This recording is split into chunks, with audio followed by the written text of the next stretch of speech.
إن الحمد لله نحمده ونستعينه ونستغفره ونؤمن به ونتوكل عليه ونعوذ بالله من شرور أنفسنا ومن سيئات أعمالنا من يهده الله فلا مضل له ومن يضلل فلا هادي له ونشهد أن لا إله إلا الله وحده لا شريك له أي فلن تجد له وليا مرشدا ونشهد أن سيدنا وسندنا وحبيبنا وحبيب طبيبنا ومولانا محمد صلى الله تعالى عليه وعلى آله وأصحابه أجمعين. أما بعد فقد قال الله تعالى في كلامه المجيد والفرقان الحميد أعوذ بالله من الشيطان الرجيم بسم الله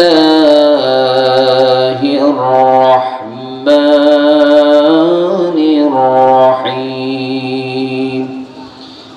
إن الله وملائكته يصلون على النبي يا أيها الذين آمنوا صلوا عليه وسلموا تسليما. درود إبراهيم پڑھی. اللهم صل على محمد وعلى آل محمد كما صليت على إبراهيم وعلى آل إبراهيم إنك حميد مجيد. اللهم بارك على محمد وعلى آل محمد كما باركت على إبراهيم وعلى آل إبراهيم إنك حميد مجيد. لا إله কণ্ঠ ছেড়ে আল্লাহকে একটু ডাকেন লা ইলাহা। হয় আমার অনুরোধ থাকবে এগুলোকে স্বাভাবিক গা ভাসিয়ে না দিয়ে এক একটা মাহফিলকে এক একজন আলোচকের এক একটা বিষয়কে যদি আপনি এক একটা দর্স বা এক একটা ক্লাস মনে করেন তাহলে কিছু না কিছু শিখে তারপরে বাড়িতে যাওয়া যাবে। কথা বলেন ঠিক কিনা? দুঃখজনক হলেও এটাও সত্য, বাংলাদেশে মাহফিল হয় কয়েকটি শিরোনামে। একটা হলো বার্ষিক ওয়াজ মাহফিল, একটা হলো ইসালে সওয়াব মাহফিল, একটা হলো ওরস মোবারক মাহফিল। কি শিরোনামগুলোর সাথে আপনারা পরিচিত না? আর একটা হলো তাফসীরুল কোরআন মাহফিল। তো তাফসীরুল কোরআন মাহফিল এটি সবথেকে শ্রেষ্ঠতম মাহফিল। আমি জানি না আপনারা আমার সাথে একমত হবেন কিনা, কিন্তু আমার সাথে একমত না হলেও কোরআনের কাছে আমরা একমত কিনা? কথা বলেন। তাফসীরুল কোরআন মাহফিল কেন শ্রেষ্ঠ জানেন? এবার মানবেন না মানলেও। গোটা পৃথিবীর সব গল্পের বইগুলোকে যদি একত্রিত করা হয় হয়তো গল্পের বইয়ের পাহাড় বয়ে যাবে। পৃথিবী বলছি, শুধু দেশ বলিনি, পৃথিবীর বিভিন্ন ভাষায় রচিত সব গল্প উপন্যাসের বইগুলোকে যদি একত্রিত করা হয় বিশাল বইয়ের পাহাড় বয়ে যাবে। আর একদিকে দেখতে আকারে ছোট হলেও কোরআনুল কারীমকে রাখবেন, অপর দিকে আছে গোটা গল্প উপন্যাসের বইয়ের পাহাড়। সব বইয়ের পাহাড়ের থেকে শ্রেষ্ঠতম মর্যাদায় আসন যিনি গ্রহণ করবেন তার নাম কি? কোরআন। গোটা পৃথিবীর সব কবিতা, ছন্দ, উক্তি, মালাগুলোকে যদি একত্রিত করা হয়, কোরআনুল কারীম এক জায়গায় রাখবেন, অপরদিকে সব পদ্য, কবিতা, ছন্দের পাহাড় বয়ে যাবে, কিন্তু কোরআনুল কারীমের কাছে এসে তাকে হার মানতে হবে। কথা বলেন ঠিক কিনা? কারণ কোরআনুল কারীমটা হচ্ছে হুদাল লিন্নাস, গোটা পৃথিবীর মানুষের জন্য আল্লাহ হেদায়েত দান করেছেন। সুবহানাল্লাহ পড়ে। এই কোরআনুল কারীম নামক মহা হেদায়েতের গ্রন্থ থাকতে আমাদের কোন কপালে শনি লাগলো যে কোরআন থেকে বাদ দিয়ে অন্য কোন গল্প, কিসসা দিয়ে, অন্য কোন কিতাব থেকে, অন্য কোন উপমা থেকে আমাদেরকে শিক্ষা নিতে হবে, হেদায়েতের বাণী শুনতে হবে? না, শ্রেষ্ঠতম ওয়াজ আল্লাহ কোরআনে দেন নাই, যার কারণে কোরআনুল কারীমের ওয়াজ হচ্ছে শ্রেষ্ঠ। আরে কোরআনুল কারীমের তাফসীরের কথা আপনাদেরকে বললাম, এজন্য চেষ্টা করবেন ধারাবাহিক তাফসীরুল কোরআন মাহফিলকে বেশি বেশি চালু করার জন্য। একটা আয়াতের তাফসীর, একটা আয়াতের তরজমাও যদি শিখে যান, কিয়ামতের ময়দানে এই একটা একটা করে আয়াত আপনার জন্য সুপারিশ করার জন্য দাঁড়িয়ে যাবে। জোরে কোন আল্লাহু আকবার। এজন্য আমি আপনাদের কাছ থেকে স্বীকারোক্তি নিতে চাই, গোটা পৃথিবীর সব সমস্যা যেখানে সমাধান আছে না না? যারা বলেন সব সমস্যার সমাধান, এই স্লোগান আপনারা জানেন না?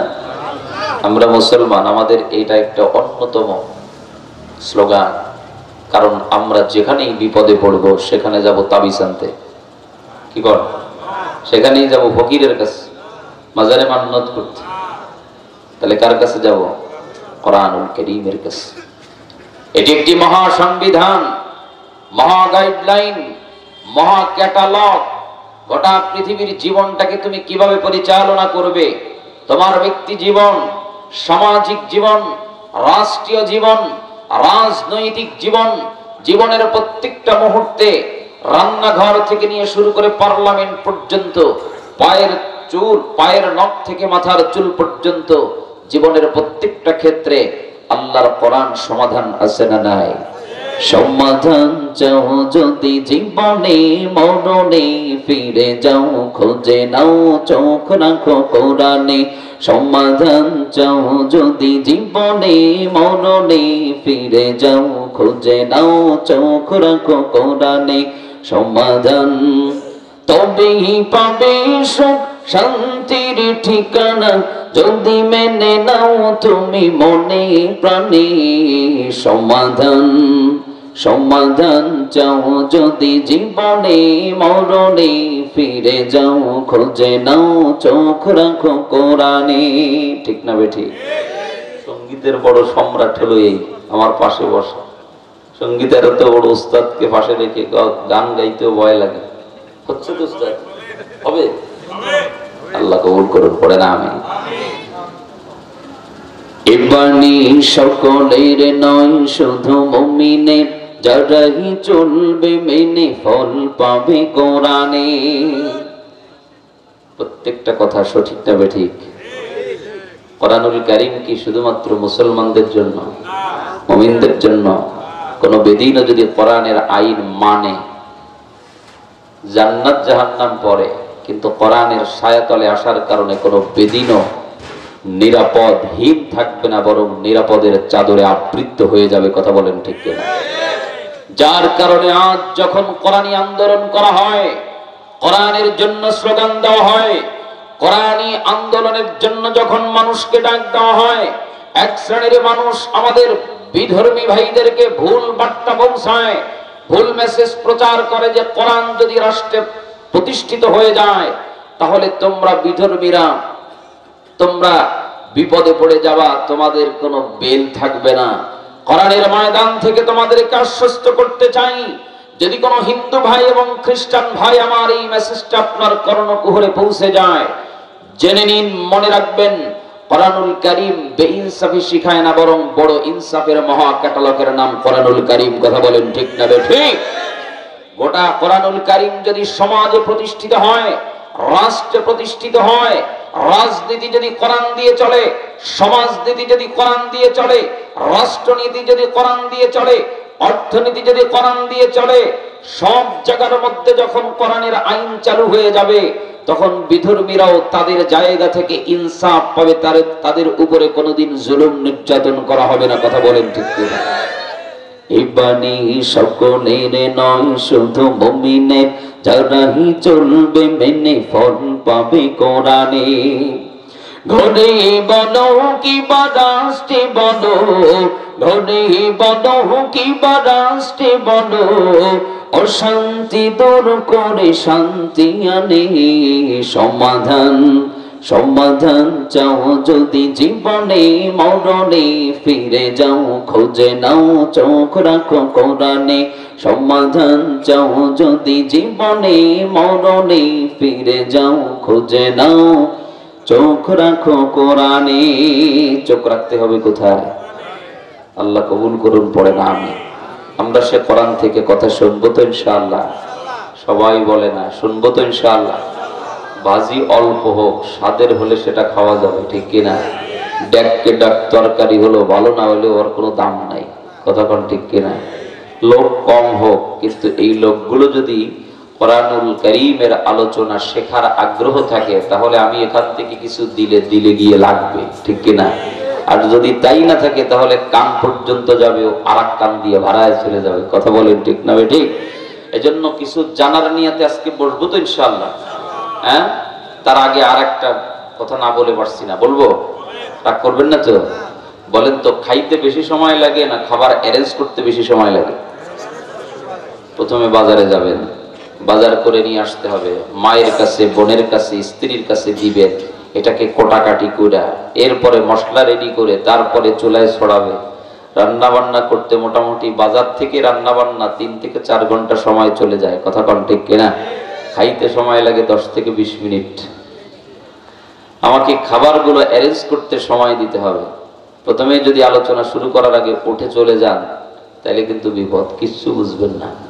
আগামীকাল সকালে বলবেন যে চায়ের দোকানে বসে বাগেরহাটের এক হুজুর ছিল, খুব ভালো ওয়াজ করছিল, বলে কি করছে কত দেই, কি কইছে তা তো জানি না। ওয়াজ কি শুধু শোনার কাম না মানার কাম? মানতে হলে বোঝার দরকার আছে না নাই? আর বুঝতে হলে কি মন দিয়ে শোনার দরকার আছে না নাই? এবার চলুন কোরআনুল কারীমের আলোচনা বোঝার জন্য, কোরআনুল কারীম থেকে আলোচনা শোনার জন্য কয়েকটি বৈশিষ্ট্যকে মাথায় রাখতে হয়। প্রধানত 5টা বৈশিষ্ট্য। কয়টা? 1, কোরআনুল কারীমের সহি শুদ্ধ তেলাওয়াত। 2, কোরআনুল কারীমের তেলাওয়াতকৃত আয়াতের সাবলীল অনুবাদ। এটি মুফাসসিরদের জানা আছে, উলামায়ে কেরাম যারা তারা জানেন, আপনাদের শেখার জন্য বলছি। তাফসীর করার জন্য মূল 5টি বৈশিষ্ট্য একেবারে মানাই লাগবে, তা না হলে তাফসীর হবে না, তাহলে সেই কিসসা কাহিনী হয়ে যাবে। 2, সাবলীল অনুবাদ। 3, প্রেক্ষাপট। 3, শানে নুজুল, ঠিক যে প্রেক্ষাপটে কোরআনুল কারীমের আয়াতে কারীমা নাজিল হয়েছে।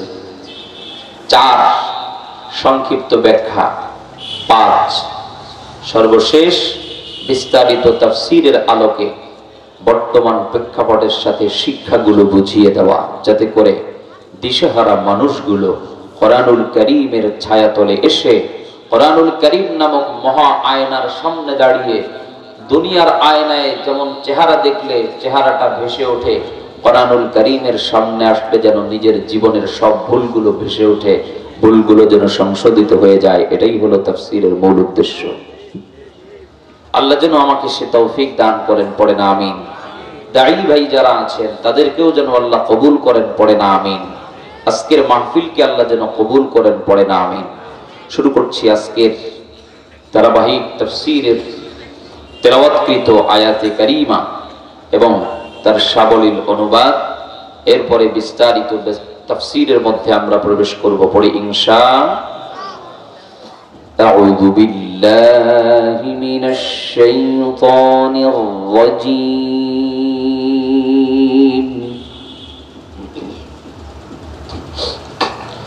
বিসমিল্লাহির রাহমানির রাহিম।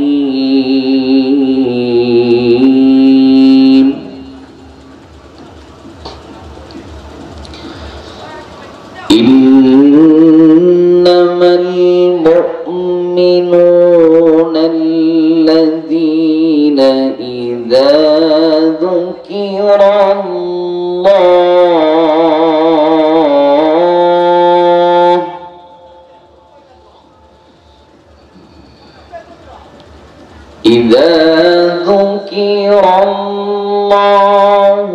وجلت قلوبهم وإذا تليت عليهم آياته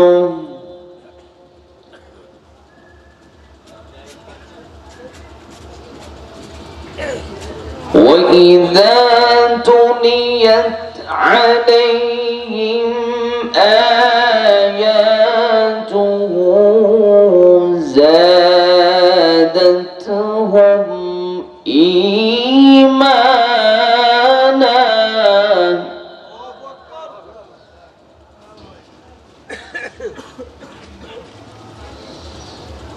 الذين إذا ذكر الله وجلت قلوبهم وإذا تليت عليهم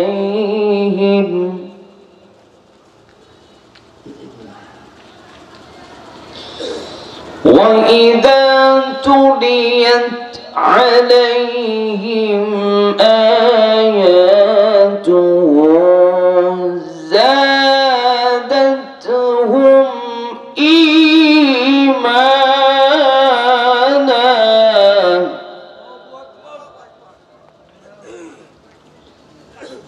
وعلى ربهم يتوكلون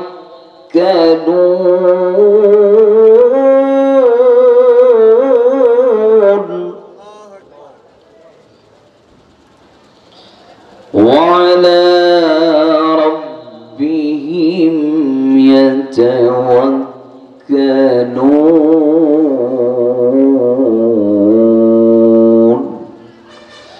صدق الله العظيم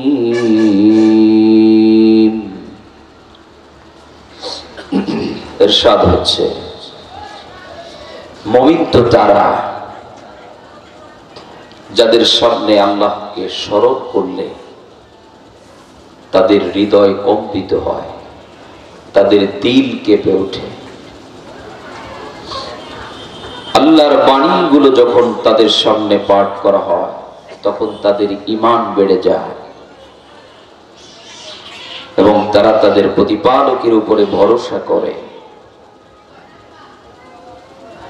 4 যারা নামাজ কায়েম করে। 5 তার দেওয়া রিজিক থেকে আল্লাহ তাআলার পথে তারা নিঃসংকোচে ব্যয় করে। সাদাকাল্লাহু মাওলানা আল-আযীম ওয়া সাদাকা রাসূলুহুন নাবিয়্যুল কারীম ওয়া নাহনু আলা যালিকা লামিনাশ শাহিদিন ওয়াশ শাকিরিন আলহামদুলিল্লাহি রাব্বিল আলামিন। সম্মানিত সুধী, এ ছিল আজকের তেলাওয়াতকৃত আয়াতে কারিমা এবং তার সাবলীল অনুবাদ। তেলাওয়াত এবং সাবলীল অনুবাদ থেকে কোরআনুল কারীমের জ্ঞান গর্ভ আলোচনা বোঝা সম্ভব নয় বলেই তাফসীরের আয়োজন করা হয়। যদি শুধুমাত্র সাবলীল অনুবাদ থেকে পরিপূর্ণ জ্ঞান সবাই অর্জন করতে পারত তাহলে কোরআনুল কারীমের বঙ্গানুবাদ কোরআন আছে না নাই? একটা কপি কোরআন থেকে সবাই কোরআনের পরিপূর্ণ জ্ঞান অর্জন করতে পারত।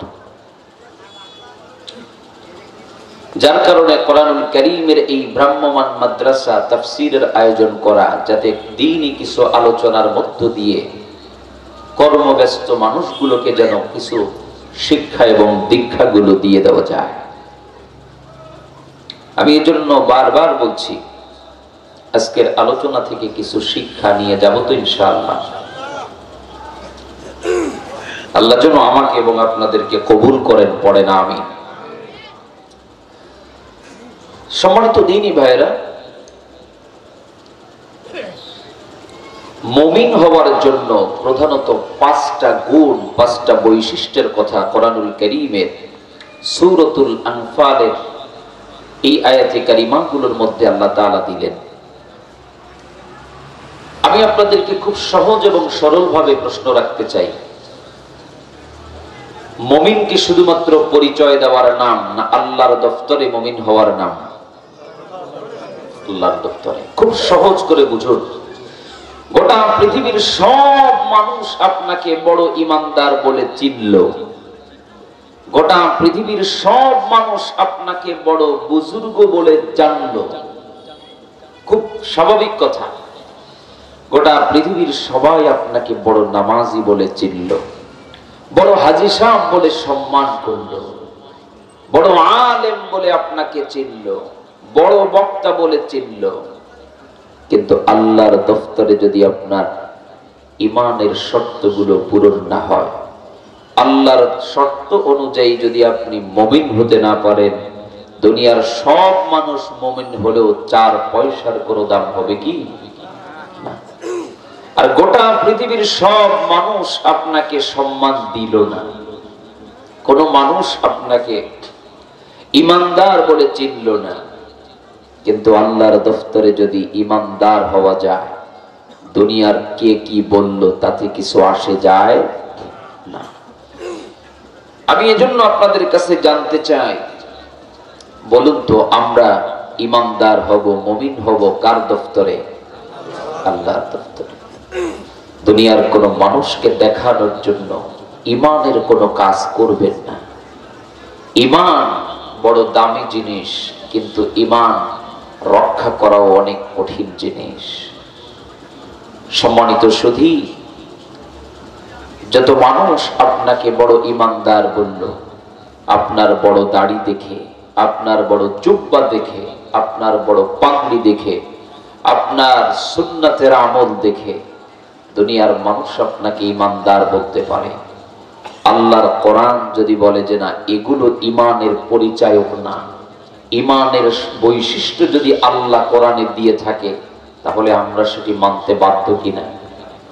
এবার আজকের আলোচনার টপিকটি একেবারেই গুরুত্বপূর্ণ। কেন বলছি? প্রত্যেকটা মানুষ আমরা ইমানদার হতে চাই কিনা? নেক আমল জান্নাত জাহান্নাম অনেক পরে, ইমানদার তো হওয়া লাগবে, ঠিক কিনা?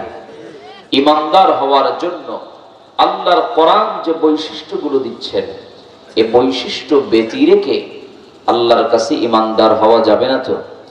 না। যদি তাই না হয়, তাহলে আল্লাহর দেওয়া শর্তগুলো আমি অন্তত 5টি বিষয় কোরআন থেকে যেটি গবেষণা করে পেয়েছি, এই 5টি পয়েন্টের উপরে কথা বলবো, বলি ইনশাআল্লাহ। 5টি বিষয়টাকে 5টা স্কেল ভাবেন। স্কেল, ইঞ্চি স্কেল আছে না, ফিতা, অথবা ওজন করার মিটার ভাবেন, পাল্লা। এবার অন্যেরটা মাপতে যাবেন না, নিজেরটা নিজে কোরআনুল কারীমের এই স্কেল দিয়ে আপনি আপনার আমলনামার সাথে মিলান, আপনি আপনার চরিত্রের সাথে মিলান, আপনি আপনার ইমানের সাথে মিলাবেন। কোরআন যে বৈশিষ্ট্য চায় ইমানদার হওয়ার জন্য, কোরআন যে স্কেল চায় ইমানদার হওয়ার জন্য, কোরআন যে মিটার দিয়েছে ইমানদার হওয়ার জন্য, আদৌ কি আমি সেই ইমানদার হতে পেরেছি কি না? যদি আজকের আলোচনা থেকে নিজের আমলনামা, নিজের চরিত্র, নিজের মানসিক বুদ্ধি মত্তার সাথে মিলে যায়, তাহলে বুঝতে পারবেন যে আমার ইমানের অবস্থা কতটুকু। অন্যকে নিয়ে সমালোচনা করা বড় সহজ, কিন্তু নিজের ভুলগুলো বের করা অনেক কঠিন। নিজের ভুল নিজের কাছে ধরা পড়ে না, কিন্তু কোরআনুল কারীমের শর্তগুলো যদি আপনি মিলান, আমি নিশ্চিত আপনার ভুলগুলো আপনার কাছে ধরা পড়ে যাবে। বলুন ইনশাআল্লাহ। দুনিয়ার ইমানদারেরা, এজন্য আল্লাহর কোরআন জানিয়ে দিচ্ছে, দুনিয়ার মানুষ শোনো, গোটা পৃথিবীর জমিনে কোন মানুষ তোমাকে ইমানদার বলল কি বলল না, তোমার নাম মুমিনের নাম হলো কি হলো না, এটা তোমার মুমিন হওয়ার জন্য প্রধান শর্ত হবে না। কিয়ামতের ময়দানে আল্লাহ দেখবেন না তোমার দাড়ি কত লম্বা ছিল এই হিসেবে তুমি বড় ঈমানদার, তোমার জুব্বা কত বড় ছিল এই হিসেবে তুমি বড় ঈমানদার। যদি দাড়ি আর জুব্বা দিয়ে যদি বড় ঈমানদারের পরিচয় হয়, তাহলে মক্কায় সেই যুগের আবু জাহেলের চেয়ে আমাদের বড় দাড়ি নাই। ও আমার প্রিয় ভাইরা, কেমনি বুঝাই? হৃদয়ের কান খুলে শুনে নাও, বুঝে আসবে। শুধুমাত্র সূরাতের সাথে ঈমানের কোনো সম্পর্ক নাই, কিন্তু এর মানে এইও নয় সূরাতের কোনো প্রয়োজন নাই, তা না। সিরাতের যেমন দরকার সূরাতেরও তেমন দরকার, কিন্তু সিরাতকে বাদ দিয়ে সূরাত হবে না, আর সূরাতকে বাদ দিয়েও সিরাত হবে না। আমরা আছি এক একজন এক একটা নিয়ে কথা বলেন, ঠিক কিনা? সূরাতটাকে আগে প্রাধান্য না দিয়ে সিরাতকে প্রাধান্য দিন। আল্লাহর কোরআন জানিয়ে দিচ্ছে ঈমানদার হওয়ার জন্য প্রধানত কয়টা বৈশিষ্ট্য থাকা চাই। ইন্নামাল মুমিনুনা আল্লাযীনা ইযা যুকিরাল্লাহ,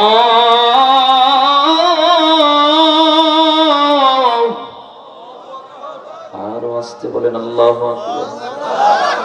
আল্লাহু আকবার বললে খুশি হবে মোল্লা না আল্লাহ? যারা বলেন মোল্লা না আল্লাহ? কমিটি খুশি হবে, সভাপতি সাহেব খুশি হবে মনে না? খুশি হবেন যিনি, তিনি কে? বাণী শোনালাম আমার না আল্লাহর, বাণীও আল্লাহর, শুকরিয়া আদায় করব যার, তিনি কে? আল্লাহু আকবারের ধ্বনি দিয়ে যার বড়ত্ব প্রকাশ করব, তিনি কে? খুশি হবে যিনি, তিনি কে? আমার আপনার কিছুই না। অতএব আল্লাহর বাণী শুনলে কণ্ঠের আওয়াজকে উঁচু করে দিয়ে মুমিনের সবথেকে বড় অস্ত্র আল্লাহু আকবার ব্যবহার করা যাবে কি জানা যাবে? এবার একটু আওয়াজ করে বলেন তো আল্লাহু আকবার। আল্লাহর কোরআন জানিয়ে দিচ্ছে ইন্নামাল মুমিনুন, নিশ্চয়ই মুমিন হওয়ার জন্য পাঁচটা বৈশিষ্ট্য সূরাতুল আনফাল আমাদেরকে জানিয়ে দেয়। যার মধ্যে সর্বপ্রথম যেটি, ইযা যুকিরাল্লাহ, যখন তোমাদের সামনে আল্লাহর নাম উচ্চারণ করা হবে, আল্লাহর নাম স্মরণ করা হবে, আল্লাহর নাম নিলে ওয়াজিলাত কুলুবুহুম, তোমাদের দিলের মধ্যে, তোমাদের কলবের মধ্যে জালজালা তৈরি হয়ে যাবে। জালজালা কি জিনিস? কম্পন তৈরি হয়ে যাবে, ভয় তৈরি হয়ে যাবে, তোমাদের দিলগুলো কেঁপে উঠবে, তোমাদের অন্তরগুলো কেঁপে উঠবে। রাগ করেন না ভাই, আল্লাহর কোরআন যদি আমাদেরকে কোনো মেসেজ দেয় সেটা মানতে আমাদের কোনো দ্বিধা আছে নাকি? এবার বুঝে থাকলে বলেন, দিল কেঁপে ওঠার মানে কি? সে লাফাবে নাকি? শুধু কথা বলেন। দিল কেঁপে ওঠার মানে হলো গাব গাছে উঠে যাবে লাফাইয়া, এর মানে কি এই? বাসবে উপরে উঠবে, এটার মানে কি এই? রাগ করেন না, বোঝার জন্য বলি। যদি আপনার নিজের স্বার্থে আঘাত লেগে যায়, কিছুই করার নেই, আল্লাহর কোরআন থেকে পারলে আমাকে ভুল বোঝায় দেন। দিল যদি কেঁপে ওঠে তাহলে বান্দা নিজে লাফাবে না, এখান থেকে ভুল মেসেজ প্রচার করা হয়। দিল যদি কাঁপে তাহলে দিল যত বেশি কাঁপবে তত বান্দা গুনাহ থেকে মুক্ত হয়ে যাবে আল্লাহর ভয়ে। দিল কাঁপার জন্য কি বান্দা নিজেকে কাঁপার দরকার আছে? ভূমিকম্পের কাঁপুনি দরকার আছে? অথবা লাফালাফি করার দরকার আছে নাকি? না না না, দিল কাঁপার অর্থ হলো বান্দা নিজে কাঁপবে না, বরং দিল কাঁপার জন্য আল্লাহ তাআলা বুঝালেন বান্দার দিলের মধ্যে এমন ভয় ঢুকে যাবে, বান্দা ভয়ে প্রকম্পিত হয়ে যাবে। দিলটা যেমন ভয়ে প্রকম্পিত হয়ে যাবে, যার দিলের মধ্যে আল্লাহর ভয় ঢুকে যাবে, পৃথিবীর সব লোভ লালসা দিয়ে ওই বান্দাকে আল্লাহর ভয়কে পেছনে ফেলে দিয়ে কোনোদিন গুনাহের কাজে লোভ দেওয়া সম্ভব হবে না। কথা বলেন ঠিক কিনা? বাড়ির মালিক কর্মচারী নিয়েছে। এখন মালিক যতক্ষণ দাঁড়িয়ে থাকে ততক্ষণ কর্মচারী খুব ভালো কাজ করে। মালিক একটু আড়ালে গেলে কর্মচারী যতই সৎ হোক, কাজের একটু হলেও 19-20 হয় কিনা? কথা বলেন, একটু চাপ কমে কিনা? কমে। আর মালিক কর্মচারীর কাজের কাছে নাই, কিন্তু একটা সিসি ক্যামেরা ফিট করে দিয়ে গেছে। সিসি ক্যামেরা ফিট করে দিয়া মালিক এবার কর্মস্থলে নাই, কর্মচারীকে বলে দিয়ে গেছে যাওয়ার সময় যে তুমি যাই করবা না কেন, আমি কিন্তু পরে রেকর্ড টেনে টেনে দেখবো কি করো না করো। এবার সিসি ক্যামেরার কথা চিন্তাই হলে মালিক যদি কাছে নাও থাকে, কর্মচারীর জবাবদিহিতা বা মালিকের স্মরণ একটু বেশি থাকে কিনা, যে আমার মালিক তো পরে এসে ধরবে। দুনিয়ার গোলাম শোনো, দুনিয়ার মানুষের টেকনোলজি, মানুষের আজকের বিজ্ঞানের আবির্ভাব যদি ছোট্ট মেমোরি কার্ডের মধ্যে বছরের পরে বছর যদি আজকের স্মৃতিগুলো ধরে রাখা সম্ভব হয়, ছোট্ট সিসি ক্যামেরার মাধ্যমে যদি 1000 মাইল দূর থেকে যদি অনলাইনের সুবাদে এখনকার লাইভ দেখা যায়, সিসিটিভি ফুটেজ গুলো দেখা সম্ভব হয়ে যায়, বলো তো বলো, গোটা বিজ্ঞানের মহান মালিক যিনি, ওই মহান মাবুদের কাছে কি কোনো সিসি ক্যামেরা নাই? গোটা পৃথিবীতে যে যেখানে বসে যা কিছু করবে সব কিছু সিসিটিভি ফুটেজ আছে না নাই? আল্লাহর ক্যামেরায় রেকর্ড হচ্ছে বান্দা কোন জায়গার মধ্যে তুমি জিনার জন্য পা বাড়িয়েছো, কোন জায়গায় বসে তুমি জিনা করেছো, আল্লাহর কাছে সিসি ক্যামেরায় রেকর্ড আছে না নাই? টেবিলের নিচ দিয়ে ঘুষ খেয়েছো, কালো টাকার বাজার করেছো, উপরে সিসি ক্যামেরা আছে অফিসে, টেবিলের উপরে দিয়ে নাও নাই, বলে কেন? বলে বস আমাকে ধরে ফেলবে। আমি জানতে চাই, বলো তো বলো, দুনিয়ার বসের ভয় করে তুমি সিসি ক্যামেরার ফাঁকি দিয়ে টেবিলের উপর দিয়ে টাকা না নিয়ে টেবিলের নিচ দিয়ে নিছো, ডিজিটাল কায়দায় মারো, আল্লাহর সিসিটিভি ফুটেজ ফাঁকি দেওয়া সম্ভব নাকি বলেন? দুনিয়ার সিসি সব ক্যামেরা গুলো যদি ফাঁকি দেওয়া যায়, আল্লাহর কসম, আল্লাহর কসম, আল্লাহর চোখ ফাঁকি দেওয়া সম্ভব হবে না। কথা বলেন ঠিক কিনা? সব আল্লাহ তাআলার কাছে রেকর্ড করা আছে। কিয়ামতের ময়দানে আল্লাহ তাআলা জবানটাকে বন্ধ করে দিবেন, হাতের জবান খুলে যাবে, পায়ের জবান খুলে যাবে।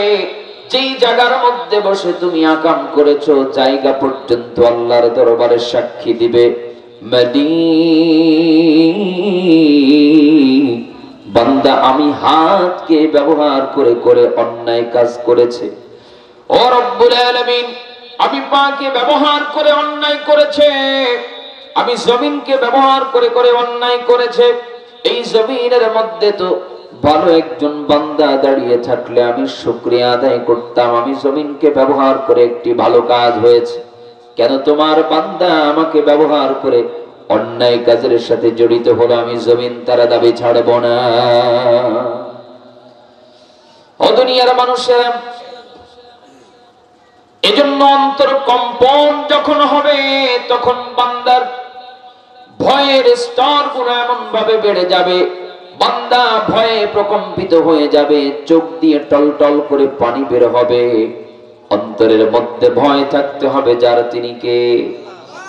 গভীর রজনীতে চুরি করতে গিয়েছো, দুনিয়ার কেউ দেখে না, যিনি দেখেন তিনি কে? গভীর রজনীতে অন্যের মাল আত্মসাৎ করেছো, অন্যের উপরে জুলুম করেছো, দুর্নীতি করেছো, ডাকাতি করেছো, দুনিয়ার কেউ না দেখলেও একজন দেখেন, তিনি কে? গোপনে গোপনে নির্যাতনের স্টিম রোলার চালিয়েছো, কোরআনের পাখিদের উপরে স্টিম রোলার চালিয়েছো, আলেমদের উপরে নির্যাতন করেছো, বছরের পরে বছর কারাগারে বন্দী করেছো, আয়না ঘর গোপনে গোপনে করে আয়না ঘরের মধ্যে কত প্রাণহানি করেছো, দুনিয়ার কেউ না দেখলেও একজন দেখেন, যিনি কে? আল্লাহর চোখ ফাঁকি দেওয়া যাবে? আয়নাঘরের চিত্র আমরা এখন শুনি, যেদিন তৈরি করা হয়েছে পরিকল্পনার আগে আমার আল্লাহ জানেন কিনা? হয়তো অনেকে বলতে পারেন আল্লাহ যদি জানে তাহলে আল্লাহ তো ধ্বংস করে দিতে পারত, তাহলে তো খেলা এখানেই শেষ। আল্লাহ তো খেলা দেখতে চান, বান্দা যতটুকু পাপ করবে পাপের সাজা দুনিয়া এবং আখিরাতে উভয় জগতে পাওয়া লাগবে। কথা বলেন ঠিক কিনা? যতটুকু পানিতে নামবে ততটুকু ভেজা লাগবে। কথা কোন ঠিক কিনা?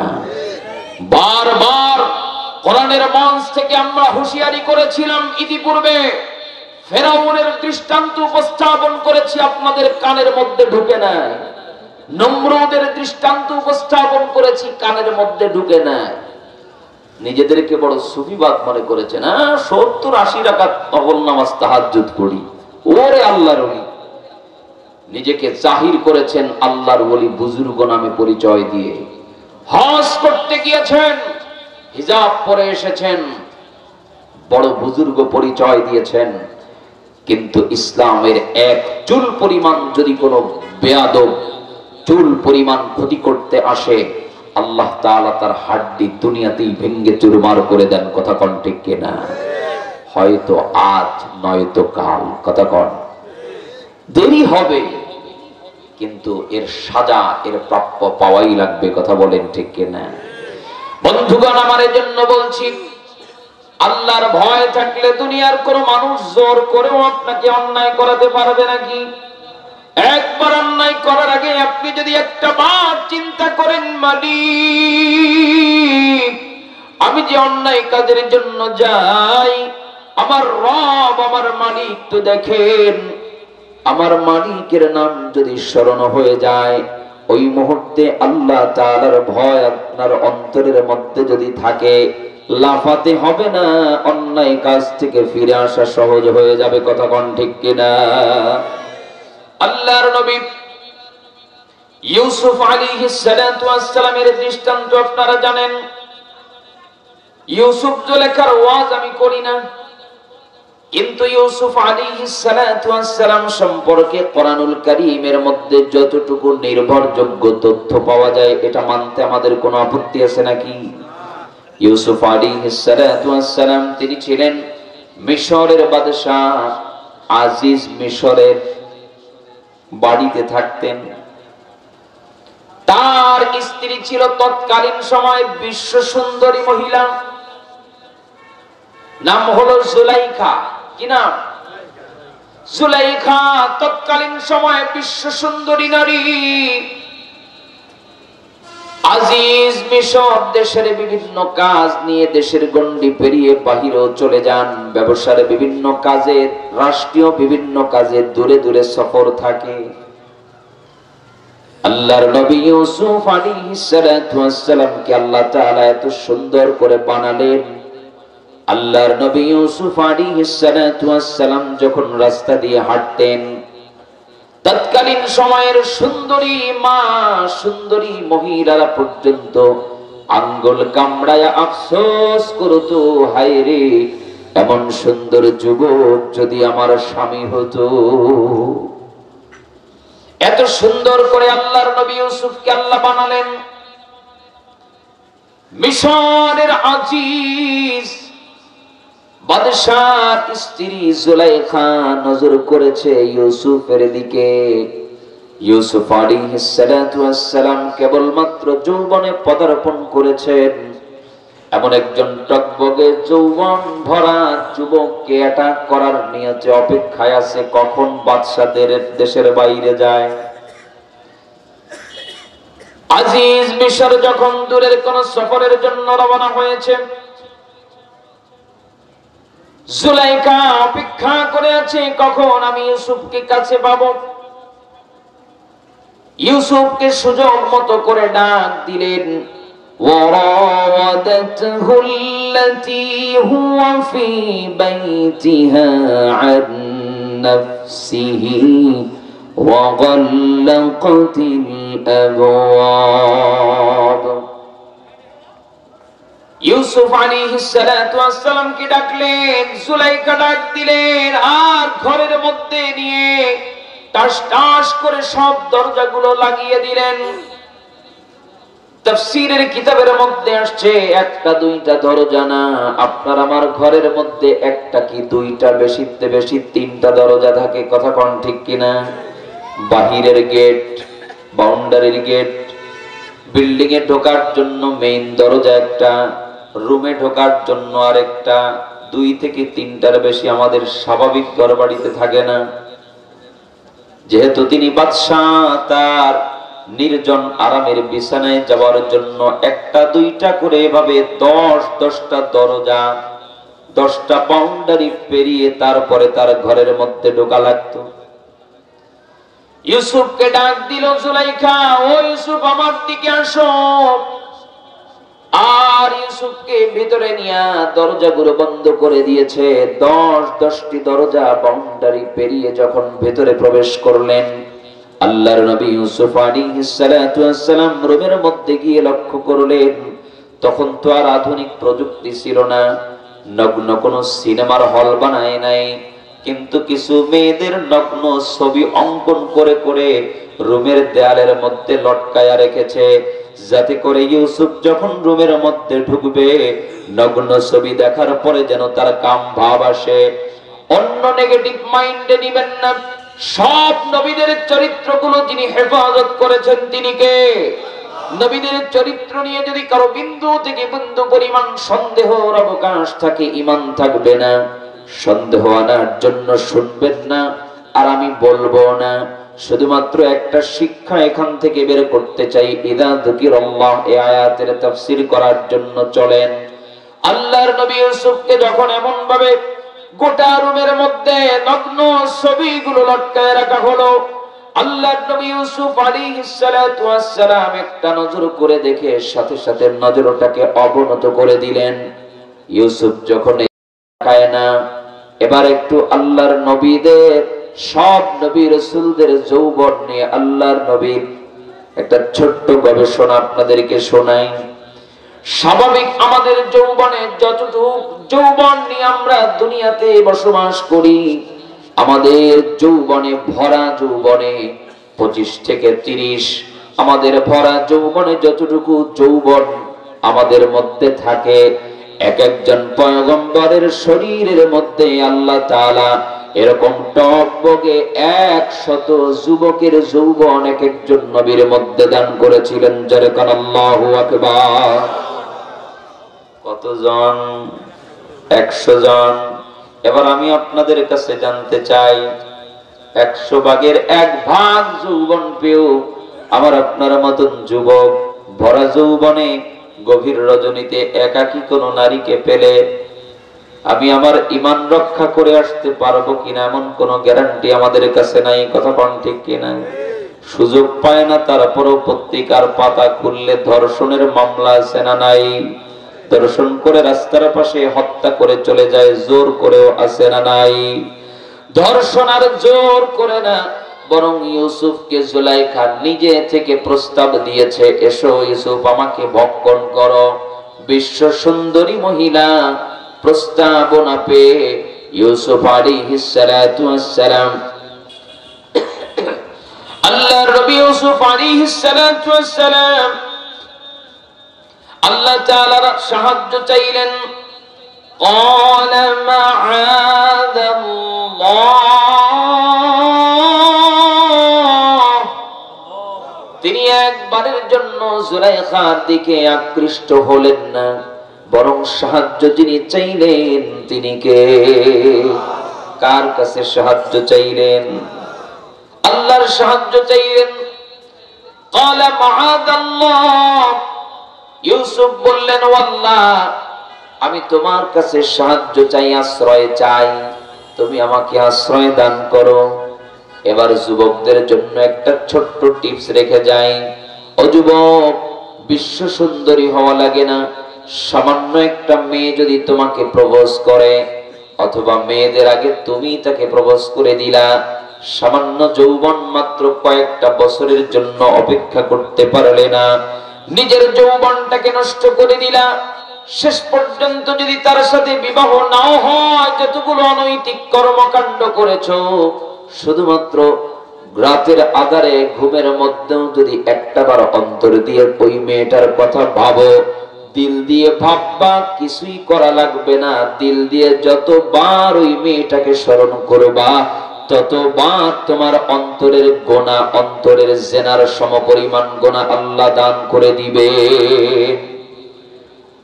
কিয়ামতের ময়দানে অনেক মানুষগুলো তাকিয়ে থাকবে আর আমলনামা দেখে অবাক হয়ে যাবে।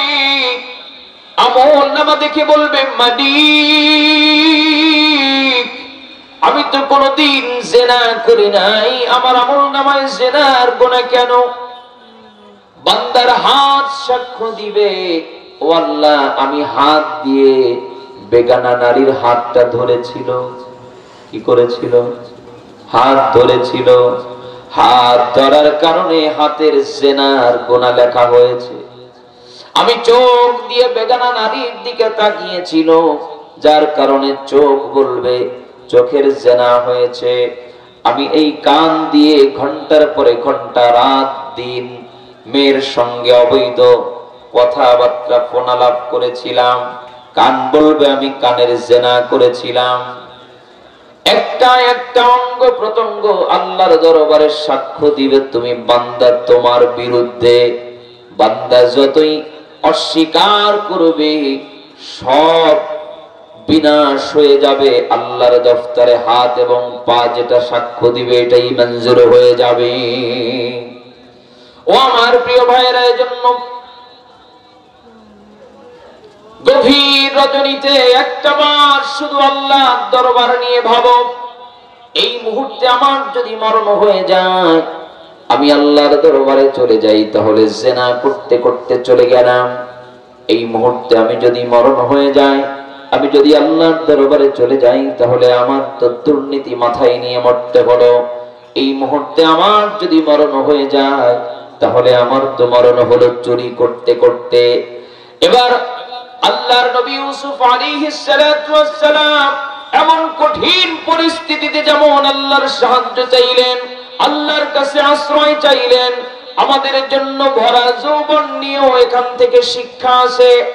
যৌবন নিয়ে ইউসুফ আলাইহিস সালাতু ওয়াস সালাম 100 যুবকের যৌবন নিয়ে এমন কঠিন পরিস্থিতিতে যদি আল্লাহর কাছে সাহায্য আশ্রয় চান, আমাদের জন্য যদি কঠিন কোন পরিস্থিতি এসে যায়, যুবক তুমি আল্লাহর আশ্রয় চাও, তোমার জন্য আরো উত্তম ব্যবস্থা আল্লাহ করে দিবেন। ইন্নাহু রাব্বী আহসানা মাসওয়াই, তিনি আমার রব আল্লাহ।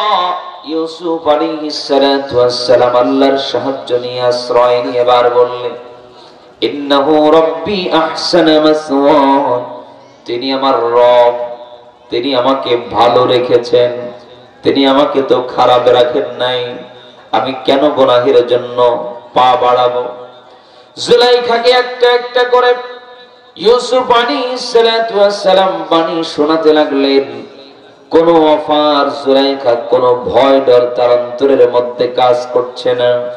শেষ পর্যন্ত আল্লাহর নবী ইউসুফ আলাইহিস সালাতু ওয়াস সালাম কে আকৃষ্ট করার জন্য, ইউসুফকে আকৃষ্ট করার জন্য এবার আরো বেশি করে যখন তার সামনে দিকে আগাতে লাগলেন, হঠাৎ ইউসুফ আলাইহিস সালাতু ওয়াস সালাম লক্ষ্য করলেন তার ঘরের কিনারার, রুমের কিনারায় একটি মূর্তি কাপড় দিয়ে ঢাকা। ইউসুফ বললেন, মূর্তি কেন কাপড় দিয়ে ঢেকেছো? বলে, আমি তো এর পূজা করি, এ তো আমার ভগবান, এ তো আমার মূর্তি, এ তো আমার খোদা, আমি তার সামনে কেমনে তোমার সাথে জিনা করব, এজন্য ঢেকে রেখেছি। ইউসুফ আলাইহিস সালাতু ওয়াস সালাম বললেন, দুনিয়ার এই মূর্তি নিজের খবর নিজে রাখতে পারে না, নিজের খাবারটা পর্যন্ত নিজে খেতে পারে না। দুনিয়ার এই মূর্তির সামনে তুমি যদি জিনা করতে আমার সাথে লজ্জা পাও, যে মহান রাজাদের রাজ আমাকে বানিয়েছেন, ওই মহান রবের সামনে আমি জিনা করতে আরো বেশি লজ্জা পাই। বারবার তিনি আল্লাহর আশ্রয় চাইলেন। শেষ পর্যন্ত আল্লাহ তাআলা তাকে এমন রাস্তা খুলে দিলেন, এমন ভাবে বাঁচিয়ে দিলেন, ওয়ালাকাদ হাম্মাত বিহি ওয়া হাম্মা বিহা লাউলা আরআ বুরহানা রাব্বিহি। জোরে কোন আল্লাহু আকবার। আল্লাহর কোরআন এই পর্যায়ে সে জানিয়ে দেয়, ওই দিন ইউসুফকে যদি আমার আল্লাহ স্বয়ং রক্ষা না করতেন, তাহলে ওই দিন ইউসুফের চরিত্র আল্লাহ যদি হেফাজত না করতেন, ইউসুফ হয়তো বা পাপিষ্ঠদের অন্তর্ভুক্ত হয়ে যেত। আল্লাহ তাআলা কেন রক্ষা করলেন, কিভাবে রক্ষা করলেন? যখন নাকি তিনি আল্লাহর কাছে আশ্রয় চাইলে, বান্দা যেমন পরিস্থিতিতে থাকুক না কেন, যখন আল্লাহর কাছে আশ্রয় চায়, তখন আল্লাহ বান্দার জন্য অফার গুলো খুলে দেন, দরজাগুলো খুলে দেন। আল্লাহর কোরআন বলছে, লাউলা আরআ বুরহান রাব্বি, আল্লাহ তাআলা তাকে দুইটা বুরহান দিলেন। আরআ বুরহান রাব্বিহি, তার প্রতিপালক দুইটা বুরহান দিলেন। দুইটা বুরহান কি? এক নম্বর বুরহান হলো ইউসুফ আলাইহিস সালাতু ওয়াস সালামের কঠিন পরিস্থিতিতে ইউসুফের সামনে আল্লাহর নবী তার বাবা ইয়াকুব আলাইহিস সালাতু ওয়াস সালামের একটি ছবি ফেরেশতা জিবরিল এসে তার সামনে লটকায়া রেখেছে। এবার বুঝে থাকলে বলে, সন্তান যত বড়ই পাজি হোক, বাবার সামনে সিগারেট খায় না? সন্তান যত বড় ফাজিল হোক, বাবার সামনে কি জেনা করতে পারবে? করলেও আড়ালে করে। কথা কোন ঠিক কিনা? আল্লাহর নবী ইয়াকুব আলাইহিস সালাতু ওয়াস সালামের এক নম্বর বুরহান আল্লাহর কোরআন জানিয়ে দেয়, লাউলা আরআ বুরহান রাব্বিহি, এক নম্বর বুরহান আল্লাহ তাআলা দেখালেন। ইয়াকুব আলাইহিস সালাতু ওয়াস সালামের একটি প্রতিচ্ছবি ইউসুফের সামনে দাঁড় করিয়ে দেওয়া হলো। ইউসুফ যখন ইয়াকুব আলাইহিস সালাতু ওয়াস সালামকে দেখলেন, কেমন যেন বলতেছেন, ইয়াকুব তার সন্তানকে উপদেশ দিচ্ছে, বাবা তুমি কিন্তু নবীর সন্তান, নবী তুমি তো জিনা করতে পারো না। দুই নম্বর আরেকটা বুরহান তিনি দেখলেন, আল্লাহ তাআলা স্বয়ং জিবরিলকে ডেকে বললেন, জিবরিল, আমার নবী আমার বন্ধুর চরিত্রকে আমি আল্লাহ তাআলা হেফাজতের দায়িত্ব নিয়েছি, তুমি যাও ছোট্ট চিরকুটটা নিয়ে যাও, আমার বন্ধু ইউসুফের সামনে ধরো। ছোট্ট একটা চিরকুট এনে ইউসুফের সামনে দেওয়া হলো। তাফসীর ইবনে কাসিরের মধ্যে আসছে, যখন চিরকুটটা আল্লাহর নবী ইউসুফ দেখতে পেলেন, অন্তরের মধ্যে এমন কম্পন তৈরি হয়েছে, ওই কম্পনের উদ্দেশ্যই হলো চিরকুটের মধ্যে আর কিছু লেখা না, চিরকুটের মধ্যে আমার মহান রব আল্লাহর নাম লেখা। আল্লাহর নাম দেখা মাত্র এমন কম্পন তৈরি হয়ে যায়, ইউসুফ আলাইহিস সালাতু ওয়াস সালাম এমন জোরে দৌড় দিলেন, দৌড়। দরজাগুলো যে লাগানো, এমন কোন হুঁশ ইউসুফের মাথায় নাই।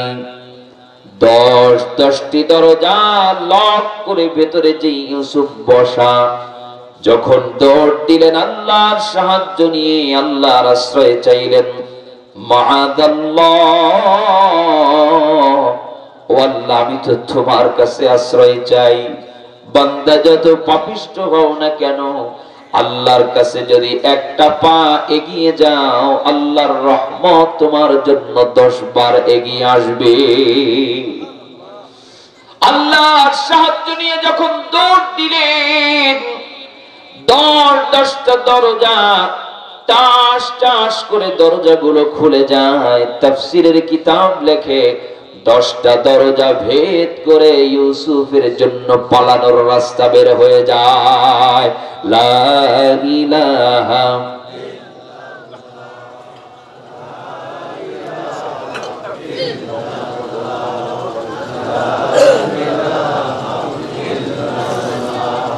কষ্ট হচ্ছে আপনাদের? আর কিছুক্ষণ থাকবেন না মোনাজাত দিব ইনশাআল্লাহ? থাকবেন ইনশাআল্লাহ। শুরু করছি, একটু শেষ করি। থাকবেন তো ইনশাআল্লাহ? কণ্ঠ ছেড়ে লা ইলাহা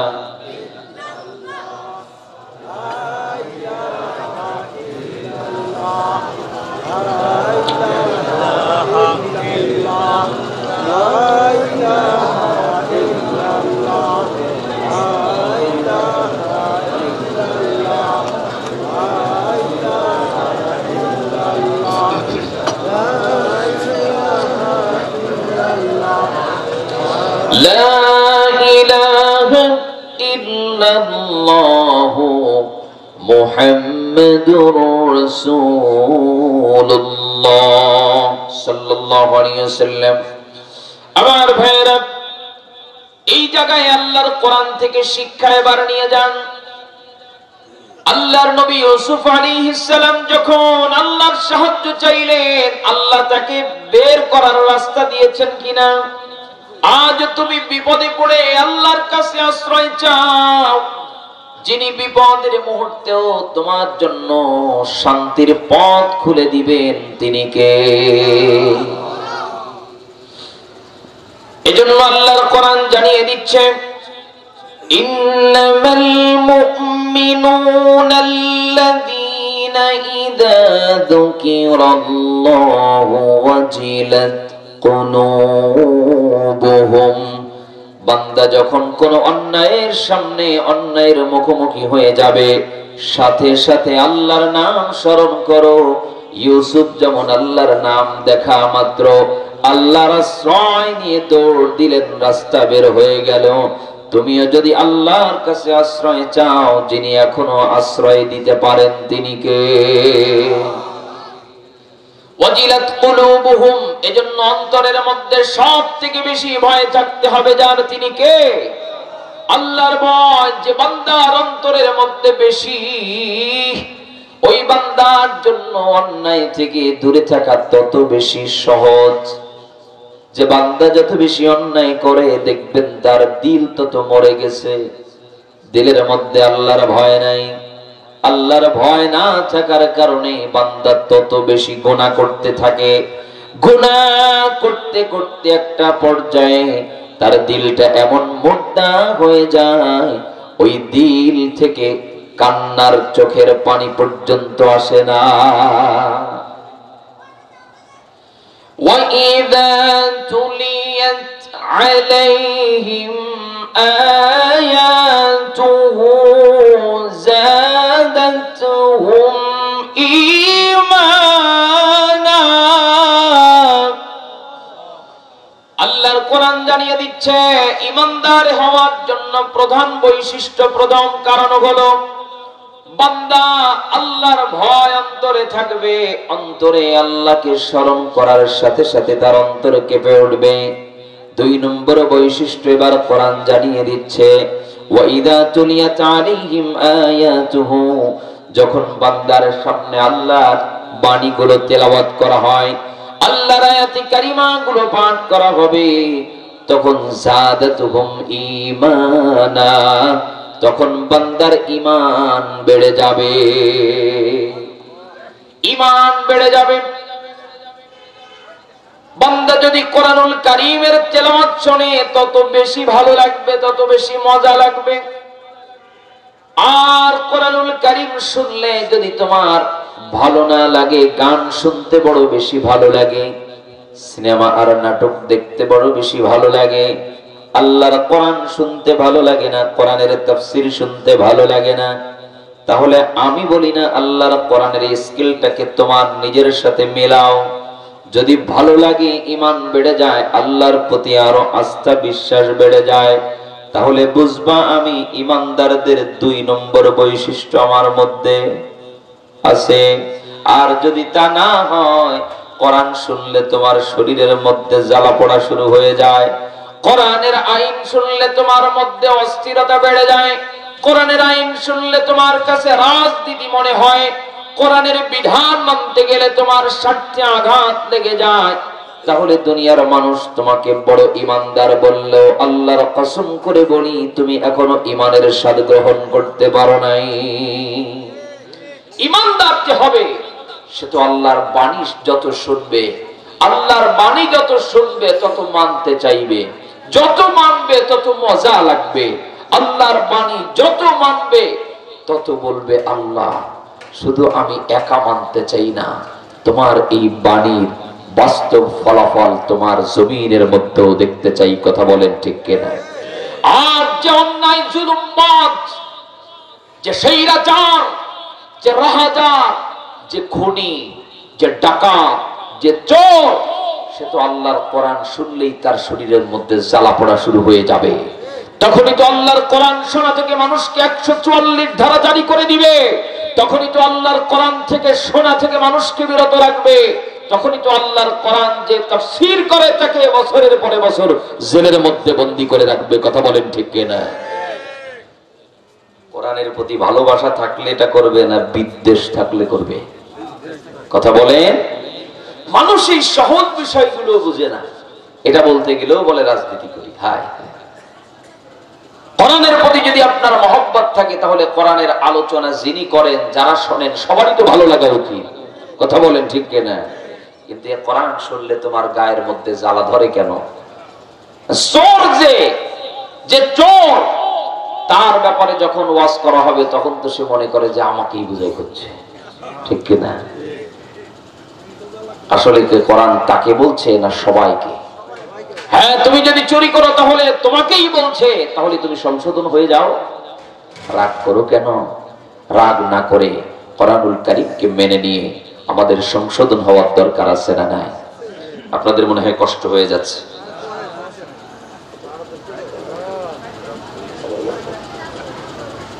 ও আমার প্রিয় ভাইরা,